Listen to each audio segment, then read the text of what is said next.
معاف کر دیا اللہ کے نبی نے۔ کس کو معاف کر دیا؟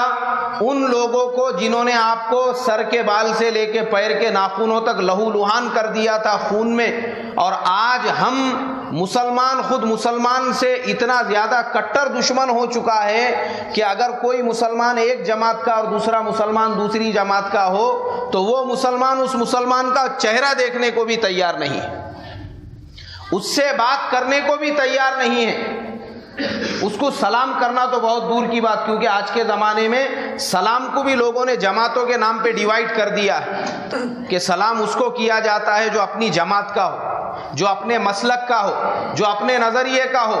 دیکھے کہ اس کی ٹوپی تھوڑی سی الگ رنگ کی نظر آ رہی ہے تو لوگ اس کو سلام بھی نہیں کرتے، ارے نہیں سلام مت کرو، بولے بدعتی ہے وہ، اس کے پیچھے تو نماز بھی جائز نہیں ہے، اس کو اللہ میں نے پوری کتاب دی بھی ہے، کس کے پیچھے جائز ہے اور ناجائز ہے اس کے پورے مسئلے اس کو معلوم ہے۔ ارے اپنے اعمال دیکھیں ہم، آج ہمارا حال یہ ہو چکا ہے، اتنے زیادہ ہم کٹر ہو چکے ہیں جماعتوں کے نام پر۔ میرے محترم بزرگوں دوستو، نفرتیں ہمارے دلوں کے اندر شیطان نے ایسی بھر دی ہوئی ہے کہ ہماری پوری مجلسوں میں صرف غیبتیں ہوتی ہے تو ہمارے بھائیوں کی غیبتیں ہوتی ہے، یہ جماعت والے کی غیبت ہوں گی، وہ جماعت والے کی غیبت ہوں گی، وہ مسلک والے کی غیبت ہوں گی۔ ارے کہ ہم نے کانٹریکٹ لیا ہوا ہے، وہ اللہ تبارک و تعالیٰ کا کام ہے، کون حق پر ہے اور کون ناحق پر ہے اس کا فیصلہ کل قیامت کے دن اللہ تعالیٰ کریں گے، تم اور میں ذمہ دار نہیں ہیں اس کی۔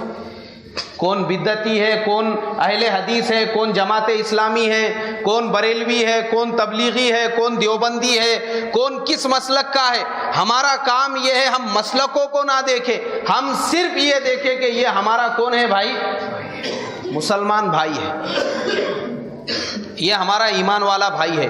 اور ضرورت ہے آج اس چیز کی، اگر ہمارے دلوں میں آج بھی اتحاد اور اتفاق پیدا نہیں ہوا تو یاد رکھو آگرہ اور علی گڑھ کے اندر جیسے مسلمانوں کو کنورٹ کرنے کی کوششیں کی گئی ہے، ویسی کوششیں پونا میں بھی ہوں گی، ویسی کوششیں بامبے میں بھی ہوں گی، ویسی کوششیں ہندوستان کے ہر شہر میں ہوں گی۔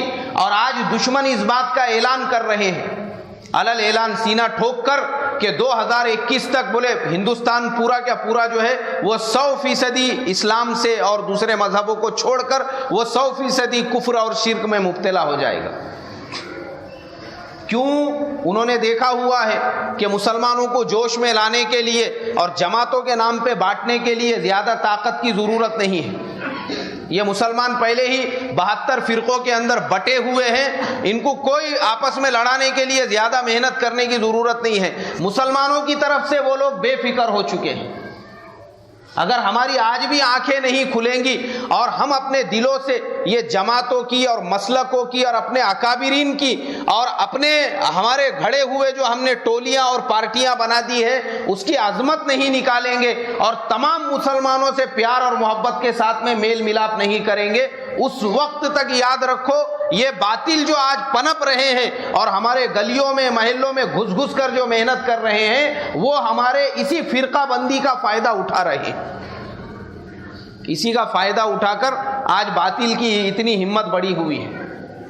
جو انہوں نے آگرہ میں مسلمانوں کے ساتھ کیا، جو اعلان کیا کہ علی گڑھ میں بھی ہم کریں گے اور پھر اعلان کیا کہ ہندوستان کے ہر شہر میں کریں گے، وہ صرف اس لیے کہ آج کا مسلمان وہ جانتے ہیں کہ یہ مسلمان قرآن والا مسلمان نہیں ہے، یہ محمد الرسول اللہ والا مسلمان نہیں ہے، یہ جماعتوں اور مسلکوں والا مسلمان ہے۔ اس لیے کہ یہ مسلمان جب دوسرے مسلمان سے بات بھی کرتا ہے تو پہلے پوچھتا ہے تم کون ہے، دیوبندی ہے کیا بریلوی ہے، تم اہل حدیث ہے کیا تم جماعت اسلامی ہے، تم کون سی جماعت سے تعلق رکھتے۔ پہلا لفظ جو ہمارے پاس آتا ہے وہ یہ نہیں آتا ہے کہ تم مسلمان ہو کیا، پہلے یہ پوچھتے تو کون سی جماعت کا ہے۔ آج یہ ہمارے دلوں کے اندر جو جماعت پنا پیدا ہو گیا ہے اس کی وجہ سے یہ محنتیں ہو رہی ہے جو علی گڑھ میں ہوئی، جو آگرہ کے اندر ہو رہی ہے، اور یہ یہودیت ہے، یہ اسلام نہیں ہے۔ جو یہودی تھے ان کو یہ بات پسند تھی، جو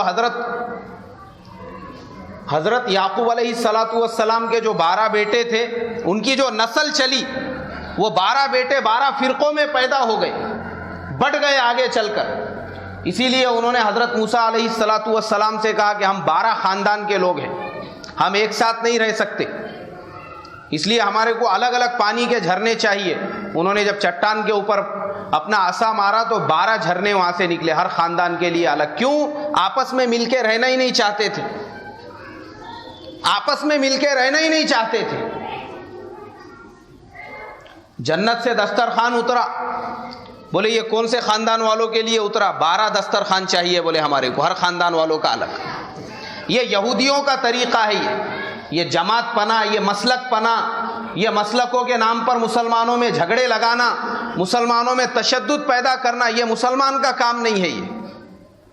اور آج ہم ایسے ہی ہے, یہ یہودیت ہے یہ, جو انہوں نے کہا کہ 12 دسترخوان چاہیے تو ان کے لیے 12 دسترخوان اترے, ہر خاندان کے لیے الگ.